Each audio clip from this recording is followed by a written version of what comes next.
Agora sim, eleições na Alemanha. Vamos trazer aqui o destaque da BBC News, que traz a seguinte manchete: conservadores confirmam vitória na Alemanha e direita radical tem votação recorde. E aí eu já quero começar perguntando sobre isso, né? A tal da direita radical, a extrema direita. A gente pegou a notícia da BBC, mas se você for pegar qualquer outro jornal aí da mídia mais tradicional, você vai ter esse termo para descrever a ADF, que é o partido Alternativa para a Alemanha, que cresceu bastante, ficou em segundo lugar nessa votação, com mais de 20% dos votos, quase 21% dos votos, e está sendo aí tratada como extrema-direita. Christian Lobauer, você que acompanhou de perto, a gente conversou um pouquinho até ali antes do programa sobre esse resultado na Alemanha. Vamos trazer aqui, vamos colocar já o gráfico para ter uma ideia de como é que ficou o parlamento da Alemanha, produção. Temos aí um resumo feito pelo Poder 360, e aí você tem a CDU, né, que é esse azul do lado direito, do Friedrich Merz, que foi o vencedor, ficou com mais de 28%, ficou em primeiro lugar. Depois, os assentos ali, as bolinhas pretas, o segundo lugar da AfD, que é a Alternativa para a Alemanha, tratada por todos como a extrema-direita. Depois você tem SDP em rosa, um vermelhinho ali mais claro, ficando em terceiro lugar, que era até então o partido que estava também no poder, né, juntamente com a CDU, e os verdes, que diminuíram bastante, e a extrema esquerda, que é o vermelho mais escuro ali na ponta esquerda. Faz uma análise aí, você vi que está bem por dentro disso, uma análise desse quadro, e especificamente sobre a AfD, né? Que a gente pode, como é que a gente pode definir esse partido que foi o que mais cresceu nessas eleições? Olha, esse resultado das eleições alemãs, ele reflete um pouco o espírito atual da sociedade alemã, uma palavra que vem da filosofia do Schopenhauer, que se chama-se Vergänglichkeitsschmerz, que significa a dor com a transitoriedade do tempo, ou pela transitoriedade do tempo, né? Que é um termo que significa assim, você saber que o que é bom não dura para sempre, que a beleza é efêmera, que a vida tem fim, que a felicidade não é para sempre. Então os alemães, eles viveram desde 49 até hoje, ou até alguns anos recentes, um período de muita riqueza, de engrandecimento, de prosperidade, de expansão. É um país riquíssimo, uma democracia consolidada. É um país realmente admirável, uma sociedade muito estabelecida, muito sólida. Essa eleição é a primeira vez que você vê uma espécie de um abalo sísmico aí, porque a AfD, né, o Alternative für Deutschland, que é esse partido aí que fez 20 e poucos % das cadeiras, ele há 10 anos atrás ele foi fundado, pouco mais de 10 anos atrás, 2013. E ele nasce, inclusive, com uma pauta que era em torno do questionamento do euro, na época que a Grécia quase quebrou, e que a Alemanha teve que cobrir aquele rombo da Grécia. A sociedade alemã começou a se rebelar contra essa posição de ter que carregar os outros nas costas, vamos dizer assim. Assim surgiu esse grupo, e ele foi agregando outras agendas nesses últimos anos, justamente dessa mudança muito intensa que vem passando a sociedade alemã em vários temas. Então são várias frustrações acumuladas. Vergänglichkeitsschmerz, a dor de perceber que nada é mais como já foi. Então esse partido veio, e aí dentro dele você tem várias matizes, inclusive gente radical, gente que com nacionalismo exacerbado, etc. Mas eles cresceram, inclusive, no tema da imigração, que há um descontrole lá também, como nos Estados Unidos e como na Europa toda, há um descontrole na Alemanha principalmente, é um país que tem muito imigrante. As pessoas não sabem, o país que mais recebe imigrante na Europa é a Alemanha, que tem hoje em torno de 90 milhões de pessoas, e tem quase 15 milhões de imigrantes, né, contando os imigrantes europeus. O que aconteceu no sistema político? Ele foi abalado, porque ele veio desde 49 até a última eleição, praticamente, dentro de um sistema muito constante. Ou era o CDU, a Democracia Cristã, que é aliada à Social Cristã, à União Social Cristã da Baviera, né? Que foi a que ganhou agora. Que ganhou agora com 28%. Essa união, ela é muito tradicional. A Baviera tem um partido cristão e o resto da Alemanha tem outro, mas eles andam sempre juntos. Por isso que você vê aquela barra CDU-CSU, né? Eles estão sempre juntos, eles compõem a direita conservadora alemã. Essa união, ela governou praticamente a metade desses 80 anos que a gente está falando aí, um pouco menos, 75 anos. Metade foi o Adenauer, foi o Erhard, foi o Kissinger, foi o Helmut Kohl, né? A Angela Merkel. Ou eram eles sozinhos com pequenos partidos, ou eles junto com uma grande coalizão, que geralmente eram os social-democratas. É tão simples, tão fácil de entender, que é a centro-esquerda, exato. Os dois grandes, a centro-direita, a CDU, centro-esquerda, SPD. Eles governaram a Alemanha praticamente durante todo esse período, com alianças ali com partidos novos, os liberais, que é um partido bem pequenininho, que ficou fora agora, partido importante, o FDP, que são os liberais alemães, eles são um partido liberal nos costumes e liberal no mercado, que visa a economia de mercado. Então eles já fizeram aliança com todos os lados, né? Inclusive eles foram fiel da balança em vários momentos da história, principalmente nos anos 70 e 80, eles compuseram com os social-democratas e com os democratas cristãos para compor a maioria, que é uma república parlamentarista, como a gente está vendo. O que aconteceu agora é que eles tiveram que construir eles chamam de Brandmauer, né, que é um muro contra incêndio. Todos na campanha se manifestaram assim, independente do que vai acontecer, nós não vamos nos aliar à AfD. Então a AfD cresceu, chegou a 20% e tende a crescer mais, porque há muita insatisfação naquela sociedade. Foi eleito em primeiro lugar os conservadores, ele tem que compor um 50% que provavelmente ele vai ter que compor de novo com uma grande coalizão, chamada grande coalizão com o SPD, com os social-democratas. O que nos leva ao ponto mais complexo, que é o seguinte: as mudanças que esse país precisa fazer, que essa sociedade precisa enfrentar, é muito difícil fazer com essa coalizão que é tradicional, que aliás marcou o governo anterior. Não o do Schultz, mas o da Merkel. O que precisava acontecer era um choque de gestão. Aí vem uma mudança. E aí a gente olha essas agendas todas do mundo internacional contemporâneo, da Itália, dos Estados Unidos, que é um choque nessa contenção da imigração, um choque no índice de produtividade da economia, um choque na mudança do regime de energia, que os alemães cometeram um erro triplo desde os anos 90 entrarem com os verdes na composição dos governos e trazerem essa agenda da contenção ambiental, da produção de energia nuclear. Eles fecharam a energia nuclear, as usinas nucleares naquele país. Pense que a França, por exemplo, tem mais de 40% da energia francesa é nuclear. O seu maior vizinho, o maior país europeu depois da Alemanha e a França, os alemães não têm mais energia nuclear. Então, assim, eles têm problema na energia, problema na economia, na produtividade, problema com a imigração e tem um problema com a segurança agora, que eles têm que se posicionar em relação à guerra da Ucrânia e da Rússia, e estão numa situação muito difícil. Então, para te mostrar que querer dizer que esse resultado das eleições, ele é inédito, ele é muito pulverizado. O Partido Liberal ficou fora da cláusula de barreira, os verdes caíram.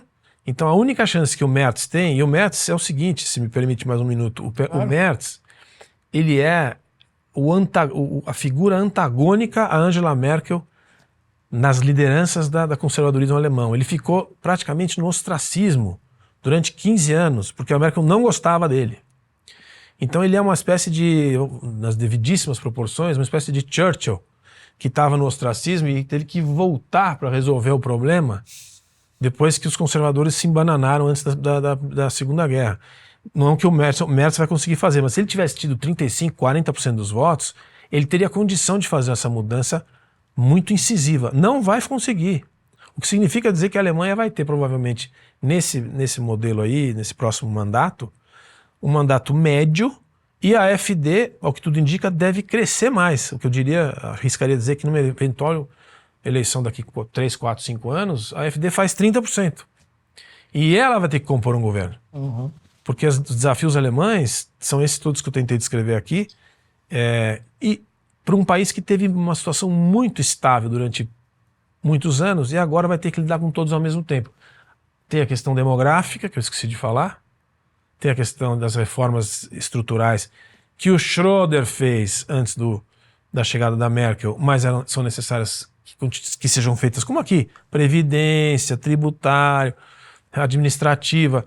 A gente falava sobre a questão burocrática alemã, né? A burocracia alemã ela é historicamente muito competente, mas é uma burocracia prussiana, burocracia nazista, burocracia... Papel, né, você falava. Hoje em dia a burocracia alemã, o pessoal brinca porque eles não digitalizaram a economia alemã, né? É uma economia que não entrou na era digital. Então os ministérios se comunicam por fax. Nem no Brasil a gente usa mais fax. É sério isso, não é modo de dizer. É verdade. Eles estão numa fase ainda, eles são muito competentes e muito eficientes no Gründlichkeit, né? Eles são muito objetivos no que fazem, mas no ponto de vista da utilização das tecnologias, eles estão muito para trás. E se você olha aí, não sei se você vai comentar a questão oriental e ocidental. Vamos mostrar. Aí você vê também as diferenças. Muito bem. E uma declaração aqui feita pelo Friedrich Merz sobre uma possível aliança com a AfD, né, antes das eleições, que é o partido da direita, mais da direita, digamos assim, ele falou o seguinte, olha, temos visões divergentes sobre política externa, política de segurança e OTAN. Eles podem nos procurar o quanto quiserem, mas não cairemos em uma política errônea. Não vou questionar o legado de 75 anos da União Democrata Cristã, que é o partido dele, apenas por uma autoproclamada alternativa para a Alemanha, que é o nome, né, da AfD. Vocês querem o oposto do que nós queremos, alertou o agora vencedor da eleição, o Friedrich Merz. Luiz Felipe, tem alguma semelhança com o que aconteceu em Portugal, por exemplo, que a gente comentou há alguns meses, ou seja, o Chega teve um belo resultado, mas acabou ficando de fora. Você acabou vendo ali uma espécie de teatro das tesouras se unindo, meio que para continuar tudo como estava? O que você acha? Exatamente isso. Muito, muito semelhante. É muito difícil você achar que esse partido conservador, que é o que ele carrega esse nome, mas que teve protagonista como Angela Merkel, que criou boa parte dos problemas que a Alemanha está vivendo agora, né? Essa questão de imigração é uma delas, mas a Angela Merkel criou outros problemas gravíssimos, como, por exemplo, salvar a Grécia, né? Salvar a Grécia foi um desastre para a Alemanha. Isso foi Angela Merkel. E é muito engraçado a gente ver um partido e protagonistas que criaram o problema, botaram lá suas digitais ali, votando a favor da criação do problema, que agora estarão resolvendo o problema. A verdade é que não vão estar resolvendo coisa nenhuma. Não vai ter reforma, mudança, nada. Essa é a minha previsão aqui, tá? Conjectura. Eles estão... Mesma coisa que aconteceu em Portugal. Mesma narrativa, mesmo discurso praticamente. Em Portugal, acho que ganhou lá a aliança, foi o maior partido, mas o Chega dobrou, triplicou de tamanho e simplesmente foi colocado de lado ali na formação de governo e formaram o governo com socialistas. Foi aliança com socialistas. Então todos aqueles que criaram os problemas, que viabilizaram até o crescimento do Chega, agora estão eles como maioria e formando governo, ou seja, não vão resolver os problemas. A mesma coisa aconteceu na Inglaterra. O Partido Conservador inglês, depois do Brexit, assumiu, né, aquele protagonismo, falso protagonismo do Brexit, fez um Brexit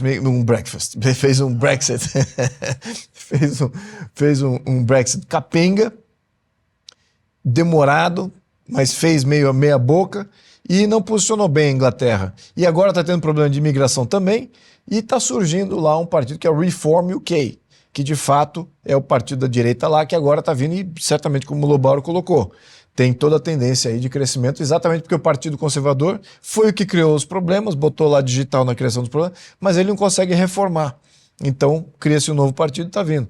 E vou dizer mais onde é que é similar. É similar ao Brasil. A situação aqui no Brasil, por acaso, todo esse ecossistema europeu, né, diferentes países, quando a gente observa, é muito similar aqui no Brasil. É o centrão que a gente está vendo ali. Então, na forma do Partido Conservador, esse pessoal centro, não pode dizer que é centro-direita, né? No de direita não vi muita coisa, porque já abandonaram a questão de soberania nacional, né?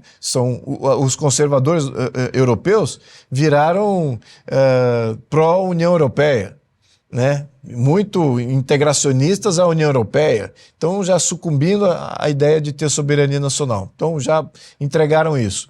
Foram a favor da imigração, foram a favor de resgate financeiro de países que estavam em situação de fragilidade, usando a poupança do seu povo para colateral em financiamento externo, sem nenhuma previsão de saída. Então, o que é isso? Isso é uma intervenção absoluta na economia, na política, na opinião pública. E fora que, dentro desse país, dentro da Alemanha, a gente viu aqui casos de violação da liberdade de expressão patente. Estão prendendo pessoas na Alemanha, na Inglaterra, por postagens no Facebook, postagens na mídia social.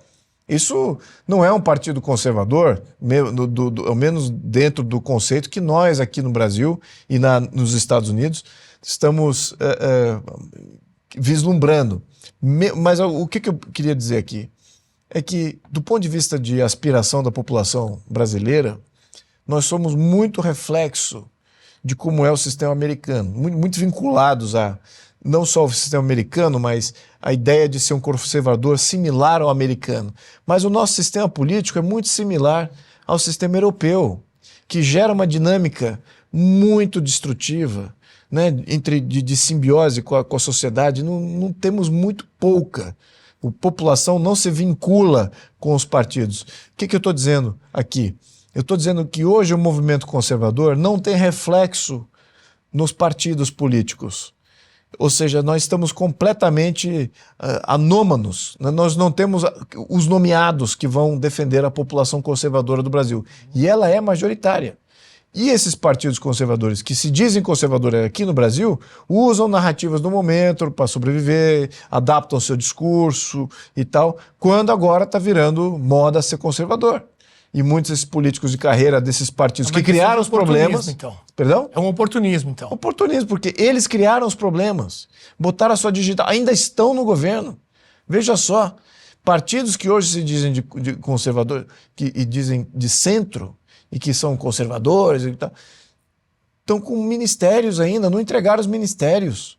Estão lá ainda mamando no atual governo, que já está falido. Então tem uma desassociação muito grande do eleitorado brasileiro com os partidos aqui do Brasil. Na Europa não é tão bem assim. Na Europa, o que você vê lá de conservador, de liberal, de verde, de comunista, de agora AfD, isso tem uma coesão social muito grande. O debate está todo na sociedade. Eu vou até pensar aqui um comentário que foi feito antes pelo Ricardo, que eu achei ótimo, que a opinião pública é da sociedade. Então, quando a opinião pública é da sociedade, e lá a maturidade política e representativa ela é mais enraizada, né? Ali está muito claro as divisões, né? Que partido você vota e por que você vota em tal partido. Né? Ali tem distinções, mesmo que tênues, entre um segmento e outro, são muito arraigados dentro da opinião pública. Então já tem até jornais próprios, cada um com sua opinião para aquele partido. Então, enfim, aqui no Brasil é uma desassociação completa do sistema, exatamente porque não vê reflexo nenhum e vê que a criação de partidos não reflete os movimentos de opinião pública que existe na base. E nesse aspecto nós somos mais similares ao modelo norte-americano. E se tivéssemos aqui talvez um sistema político com voto distrital e que você tivesse... lá tem milhares de partidos nos Estados Unidos, mas o voto distrital naturalmente acaba convergindo a opinião entre um lado, um bloco e outro. E os partidos são abertos. Quem define o destino do Partido Republicano são os filiados do Partido Republicano, assim como do Democrata, menos. Mas o Republicano, sim, fazem prévias. Então, existe uma para que fugir para outro partido? Essa que é Agora, quando você tem os partidos aqui no Brasil... Democracia dentro do partido. Democracia dentro do partido, é intrapartidária. Né? Existe ali o sistema de prévia exatamente isso. E isso não é constitucional também, isso foi feito naturalmente. Né? Bom, aqui no Brasil, e aliás no resto da América Latina, é o chefe do partido que define quem é a chapa. E às vezes é contra um fulano, ciclano, que teria legitimidade para ser eleito, mas ele é excluído do processo, aí ele migra e cria outro partido.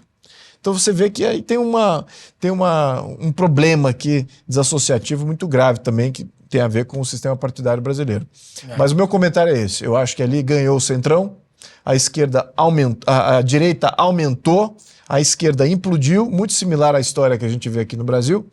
E, mais uma vez, acho que a gente vai ver ainda um alemão frustrado indo adiante e que, havendo próximas eleições, é bem provável que eles ganhem a maioria. A direita avance ainda mais. O Lobauer comentou sobre o mapa, né, de votação. Nós temos aí uma imagem que mostra como é que foi distribuído esse resultado agora dessas eleições. O interessante é o seguinte, esse verde mais claro aí é a AfD, que é o partido de direita, né, que a imprensa chama lá de extrema direita, e tem um pedaço ali bem específico, né, onde ele ganhou. O mapa mais escuro, né, os locais ali com esse cinza quase preto, é a CDU, que foi a vencedora, ficou em primeiro lugar. E aí você tem alguns pontinhos ali de vermelho e tal, que são o pessoal mais à esquerda que ganhou em um outro lugar. Mas o interessante é o seguinte, essa divisão é praticamente a mesma da antiga Alemanha Oriental e Alemanha Ocidental, né, das duas Alemanhas. E a direita venceu na Alemanha Oriental. Isso. E a esquerda venceu na Alemanha Ocidental, ou seja, onde era a Alemanha comunista, venceu a direita. Onde era a Alemanha capitalista, venceu a esquerda. Está invertido aí esse resultado, se a gente for olhar aí a tendência do que seria o natural. Eu já ouvi algumas teorias sobre isso, né? Uma delas é a seguinte, é a questão da imigração. Onde venceu a direita é porque tem pouca imigração, o pessoal vê isso como um problema, que é evitar a imigração maior. Já nos grandes centros, onde tem mais imigração, aí sim venceu o pessoal mais à esquerda, né? Ou os conservadores não tão à direita assim como a AfD. Outra teoria que eu ouvi é o seguinte, Lobauer, o pessoal que viveu o comunismo não quer mais saber de esquerda, então votou na direita. Então quem está na Alemanha Oriental tem esse trauma do passado, não sei se isso faz sentido, vota mais à direita. Quem era do lado capitalista não viveu isso na pele tão forte, então acaba não tendo tanto apelo assim para votar na direita.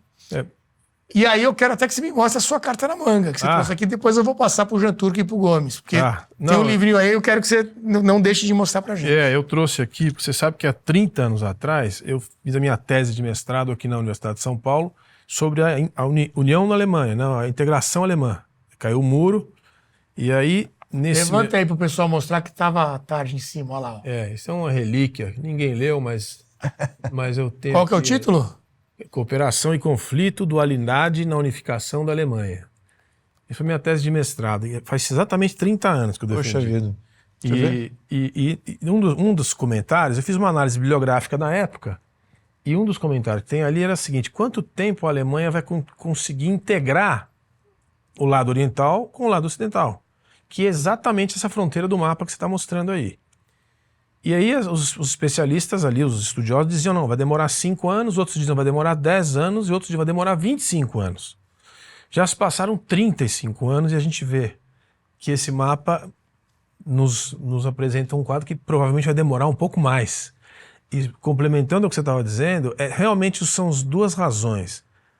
Na ordem inversa, eu diria. Primeiro é que a Alemanha Oriental, a população oriental, ela ainda tem uma produtividade muito mais baixa, os empregos são piores, os jovens, quando se formam, querem ir para a área ocidental pegar empregos melhores, e eles são contestadores da burocracia de Berlim, da elite berlinense, assim como eram quando caiu o muro, porque eles queriam se livrar da autoritarismo. Eles têm uma mentalidade, uma formação autoritária.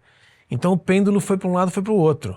Esse é um dos aspectos interessantes. A população não se acostumou ainda com o perfil da Alemanha Ocidental, que é um perfil de democracia, visão para o Atlântico, né? O outro aspecto é da imigração. Inclusive no período Merkel, boa parte dos imigrantes que vieram da Síria foram alocados na região oriental. E a assimilação do estrangeiro para o alemão sempre foi mais difícil, mas para o alemão oriental é ainda mais difícil. Então o impacto da presença do estrangeiro num ambiente de competitividade mais baixa, de emprego mais concorrido, né, e de menos condição de pujança, cria essa reação anti-imigrante que você explicou aí. Então, é muito impressionante esse desenho aí, porque ele ainda mostra que tem um caminho longo para os alemães conseguirem construir a união, né, a Einheit, como eles dizem, né? Pequeno comentário, rápido. Tem um livro do McKinnon que fala a ordem de integração, de liberalização econômica na Europa. E ele dá o passo a passo do que fazer quando você sai da cortina de ferro para abraçar uma economia de livre mercado. Então ele fez esse estudo a partir de 93, 94. Foi quando eu li o livro dele. Foi quando ele publicou. E, obviamente, que ele estava querendo orientar os países que estavam completamente sem norte, desde 89. Então, Estônia, Letônia, Hungria, Tchecoslováquia, a Alemanha Oriental, a própria Rússia depois usou isso. Então, tem um processo. E é por incrível ver que praticamente nenhum país seguiu aquele processo que ele delineou, que começa... eventualmente você termina com a privatização de tudo, a abertura de mercados e tudo, mas você tem todo um sequenciamento. E o que acontece? A mentalidade socialista de intervenção de Estado, ela é tão predominante e as lideranças que você tinha durante esse processo, você só tinha liderança comunista, stalinista. Então, o que acontece? Mesmo caindo o governo, os governos stalinistas, comunistas que existiam na região, a mentalidade, eles nunca se expuseram a como que seria a alternativa. Nunca tiveram contato com um mundo não estatizado, dirigista e tudo mais, ou regulamentado. Viver em anarquia para eles nossa, que Deus nos livre de viver na anarquia. E é exatamente, temos que ter mais anarquia para você ter as liberdades. Então, é isso que é engraçado ver, como todos eles faliram, e que até hoje, você olha a Europa, ela não tem nenhum contexto que você fala assim, puxa, temos ali algum país que de fato floresceu e anda muito bem, com uma liberdade absoluta. Tem um país só que se destaca, que nunca entrou em nenhum desses conjuntos, que foi a Suíça, né, que fazem plebiscitos a todo momento. Mas, fora esse país, que é uma distinção aqui, os demais, falta as lideranças, e aquelas lideranças também intelectuais, todas elas voltadas ao dirigismo. Isso que é o ponto aqui. Um outro gráfico aqui sobre esse resultado traz a distribuição dos votos entre os jovens com menos de 30 anos. Vamos colocar aí na tela. E aí você vê que os maiores resultados ali, 21% para a AfD, que é esse azul mais claro, e a esquerda, né, com o link, 24%, foram os grandes vencedores com os jovens menores de 30 anos. E os dois partidos que venceram, né, no resultado final, que é a CDU, ficou apenas com 13%, e a SPD, que é a centro-esquerda, com 11%. Já com a geração de mais de 60 anos, acontece o inverso. Você tem 38% que votaram na CDU, que foi o vencedor, a centro-direita, e 23% na SPD. Então, a nova geração está muito ali nos extremos, ou é bem de direita ou bem de esquerda, enquanto que os mais velhos têm essa tendência daquela coisa mais, entre aspas, teatro das tesouras que a gente comentou aqui. Então, o que vai acontecer para o futuro, né? Você vai ter cada vez mais o centro sendo esvaziado e as pessoas escolhendo muito bem suas pautas, se querem algo com as características mais de direita ou de esquerda. E aí eu quero ouvir do Jean Turco a análise dele sobre esse resultado da Alemanha e se isso faz parte também aí desse movimento global que a gente já comentou tanto das eleições pendendo mais à direita no mundo. Jean Turco. Então, Renato, não sei se vai acontecer isso porque os jovens são extremistas generalizando no mundo inteiro. E este é o resultado, tanto a esquerda quanto a direita. Depois, gradualmente, com o passar dos anos, no mundo inteiro, quando as pessoas envelhecem, ficam mais moderadas, na verdade, e menos extremistas. Mas aquele mapa que você mostrou sobre regional, né, da Alemanha Oriental e Ocidental, é muito interessante porque aquele é virtualmente o mapa da Alemanha de qualquer coisa. Todos os mapas da Alemanha praticamente são assim. Se você olhar o mapa da renda per capita, o mapa da expectativa de vida, mortalidade infantil, analfabetismo, leituras, etc., são basicamente todos assim. A parte oriental performa sempre pior em quase todas as variáveis e a parte ocidental performa sempre melhor. Porque o dano e o legado negativo do muro de Berlim, do sistema soviético, totalitário, socialista, etc., ainda, como muito bem Lobauer falou, depois de 35 anos é muito difícil de ser eliminado. Mas eu diria duas coisas, uma sobre este resultado eleitoral e a segunda sobre o partido AfD, que tanta polêmica gera. Bom, sobre o resultado eleitoral, a meu ver, é o seguinte, a raiz deste resultado, a meu ver, está em alguns erros que Angela Merkel, não obstante, claro, chanceler de muito sucesso, 4 mandados, etc., entrou na história, alguns erros que ela cometeu. Em primeiro lugar, a questão, li também as pesquisas de opinião que mostram quais foram os fatores que levaram as pessoas a votar assim como votaram agora. Os dois principais motivos são a imigração e a questão econômica. Sobre a imigração, é importante lembrar uma questão, que a Angela Merkel aceitou cerca de 980 mil refugiados sírios durante o ápice da guerra na Síria, cerca de 1 milhão, basicamente.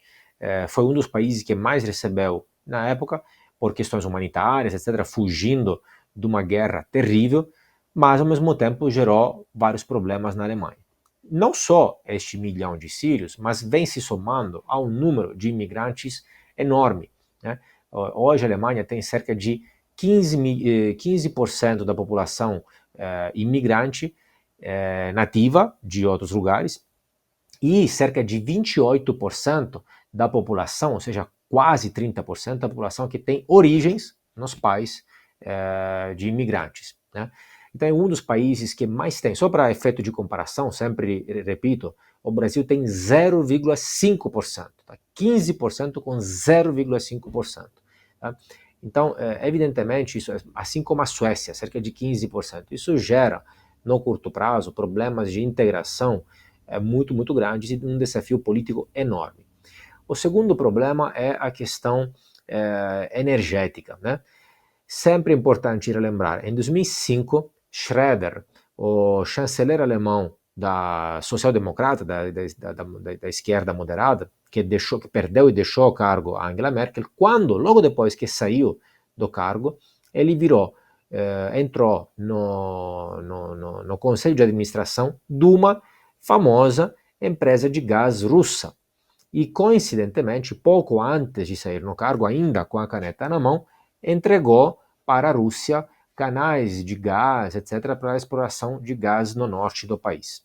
Então, a partir daquele momento, de forma gradual, claro, mas especialmente a partir daquele momento, a Alemanha fez uma escolha fundamental que foi uma certa agenda energética e se conectar e acabar dependendo muito da importação de gás russo, gás barato da Rússia, né?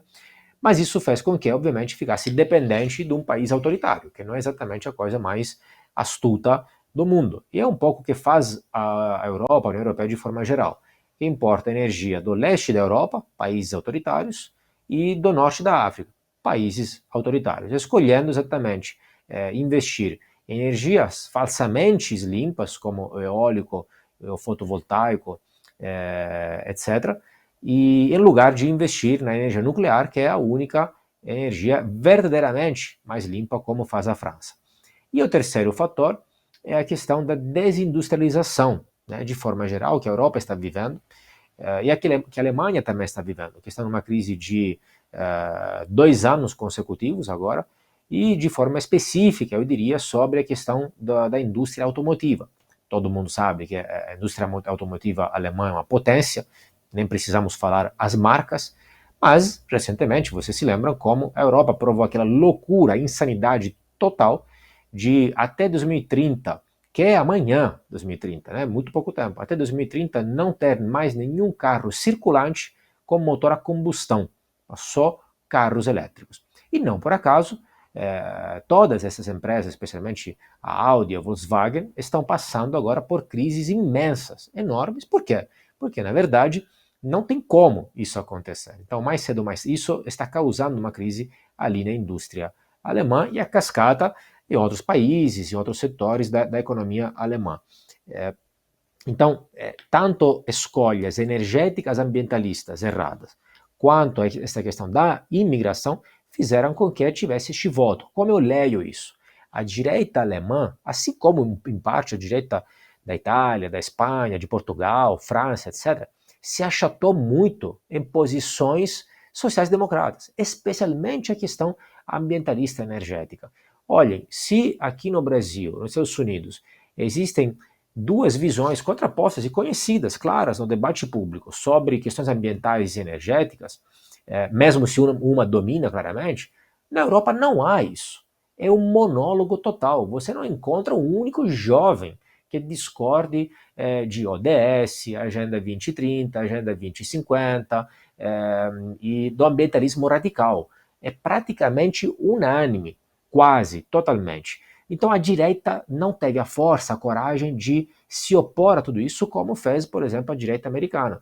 E aí, se a direita se modera e acaba se parecendo muito com a social-democracia, obviamente deixa espaço para uma outra direita. E é o que está acontecendo com a AfD, com a Meloni se substituindo no lugar de Berlusconi, que era mais moderado, Vox, Portugal, Le Pen na França, etc. E tal.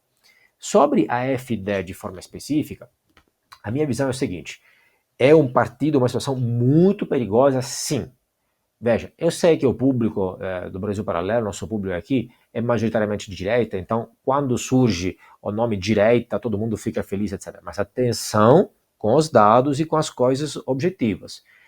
Vejam, este é um partido muito, muito complicado. Primeiro, tem vários membros da AfD que já relativizaram o nazismo, o holocausto, sim. Então, tem várias pessoas que têm uma defesa mais ou menos explícita do nazismo, sim, dentro deste partido.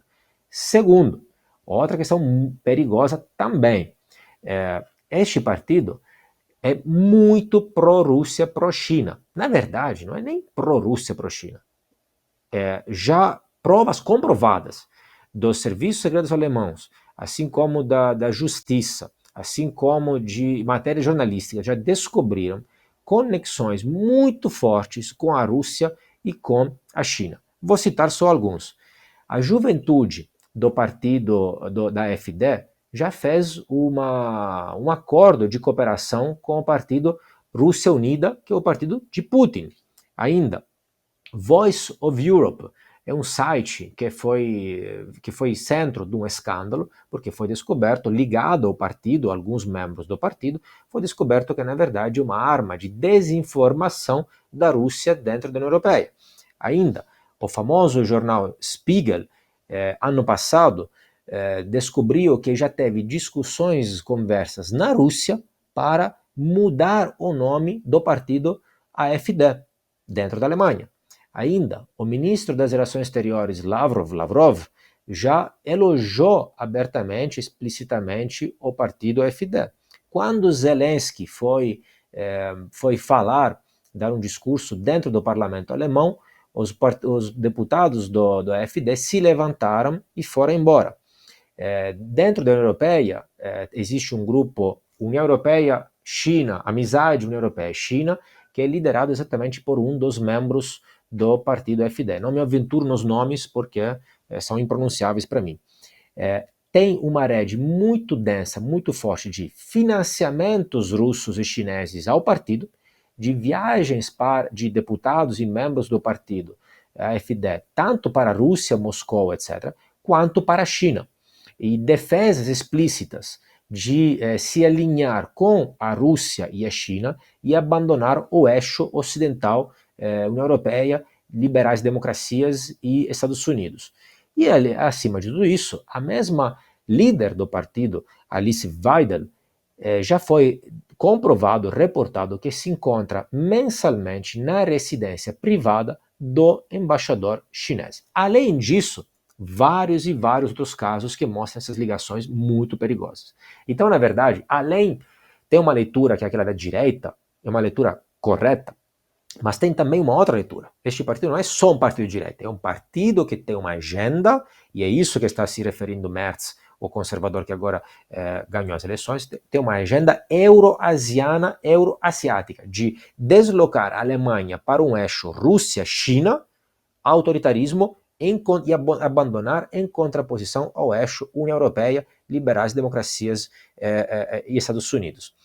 Tudo isso está acontecendo por quê? Porque a Rússia sabe que se conseguir, claro, seria a jogada do século, deslocar a Alemanha, que é a grande potência europeia, vai deslocar e destruir a Europa por dentro. Então, cuidado com o que as pessoas defendem, desejam, porque talvez não estejam tão conscientes de todas essas informações. É um partido com essa agenda extremista, sim, e é um partido que não tem uma agenda democrática. Você vê que a geopolítica é mais complicada do que parece, né? Ao mesmo tempo, você tem o Trump se aliando ali com o Putin para resolver a questão da guerra, né? Muita gente acusando ele de estar ali abandonando a Ucrânia. Enfim, vamos falar disso já já. Antes, eu quero a opinião do Ricardo Gomes sobre essa questão lá da Alemanha e o que esperar, né? Será que vão conseguir fazer essa coalizão aí para governar? Será que teremos novas eleições em poucos meses? E aí seria até uma oportunidade da AfD crescer ainda mais, quem sabe, né? Diga lá, Ricardo. Eu primeiro estava ouvindo com atenção aqui o Jean Turco e eu sempre fiz um asterisco do lado da AfD quando a gente fala do ressurgimento, do fortalecimento de partidos conservadores ou partidos de direita na Europa. Nesse contexto está o Chega, nesse contexto está o Vox na Espanha. Eu sempre botei um asterisco do lado da AfD, porque na Alemanha tem que cuidar um pouco mais, né? Tem que olhar esse histórico, esses pontos que o Jean Turco está trazendo, eles são verdadeiros e tem uma série de declarações perturbadoras aí no passado da AfD.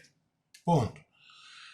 É verdade também que a AfD, que fez 20% dos votos, não é a do passado, ela é a de hoje. Então, há um movimento, da forma como eu enxergo, como dois partidos que estão disputando um campo político, a CDU, que é um partido de centro-direita, de conservador em termos alemães, tradicional, de centro, obviamente, mas mais direita, assim, sempre em contraposição aos social-democratas, não? O partido mais à esquerda desse centro político na Alemanha, e a AfD, parte da direita, e eles estão, na verdade, disputando um espaço político que está entre os dois partidos.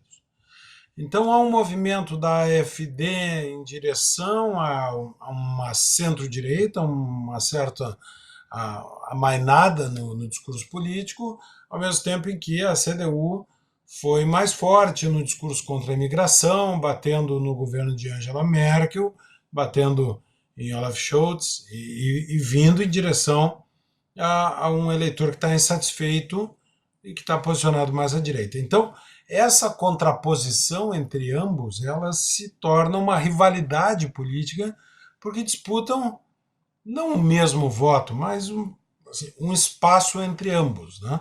O voto da AfD é da AfD, da CDU é da CDU, e eles estão disputando aquilo que os separa. Isso gera um processo de rivalidade política que impede que agora se juntem para governar em conjunto. Então, o que nós vamos ver provavelmente na Alemanha é a CDU coligar com outros partidos mais distantes da sua ideologia para, enfim, montar um governo sem o seu novo rival. Porque na política o adversário está no outro partido, o inimigo está no teu. O inimigo é quem disputa o voto contigo, né? Então as rivalidades políticas elas são de duas ordens. Uma é com a ideologia oposta e a outra é com aquele político que disputa o voto com você. Então esse é o conflito, né, que impede, como impediu que o Chega formasse um governo, formasse junto o governo de Portugal. A AfD, mesmo com 20% dos votos, o segundo partido mais votado, deve ficar fora da coalizão de governo. É uma distorção que o tempo dirá de que maneira o eleitor alemão vai interpretar. O fato existe, além dessa disputa, né, existe o tema da imigração, tanto já foi falado, e existe uma diferença de posição em relação ao globalismo, a forma como as organizações internacionais se tornaram supergovernos não eleitos. Então a gente tem ali uma origem de algumas organizações internacionais que nasceram com cartas mínimas de garantias mínimas, garantias de direitos fundamentais, mas que se tornaram grandes aparatos de governo. os conservadores dos partidos tradicionais demoraram para se dar conta da rejeição que o público tem a uma imigração massiva. E, de novo, a Alemanha sempre recebeu muitos imigrantes, sempre recebeu muitos ucranianos. A imigração turca é muito forte na Alemanha, outras tantas ali, da Romênia, outros tantos imigrantes que foram para a Alemanha, mas a imigração síria é uma imigração contraditória ao fundamento civilizacional europeu. E ali, bom, se produziu uma contraposição que a centro-direita demorou para perceber. E isso, obviamente, catapultou posições mais radicais como os da AfD. Outro problema que demorou-se para entender foi o tamanho da influência política que as organizações internacionais estavam exercendo. Então, o que era para ser a globalização de mercado se tornou o globalismo com a União Europeia e a ONU exercendo verdadeiras ações de governança dos países. E a CDU também demorou para se dar conta disso. Então, o que há é uma desconexão entre a velha centro-direita europeia e os anseios da população, principalmente do working class man. É isso que esse mapa mostrou, o mesmo que aconteceu nos Estados Unidos, a classe trabalhadora, industrial, foi para o Trump e a classe empobrecida, o Rust Belt, né, dos Estados Unidos é esse leste alemão que foi de AfD.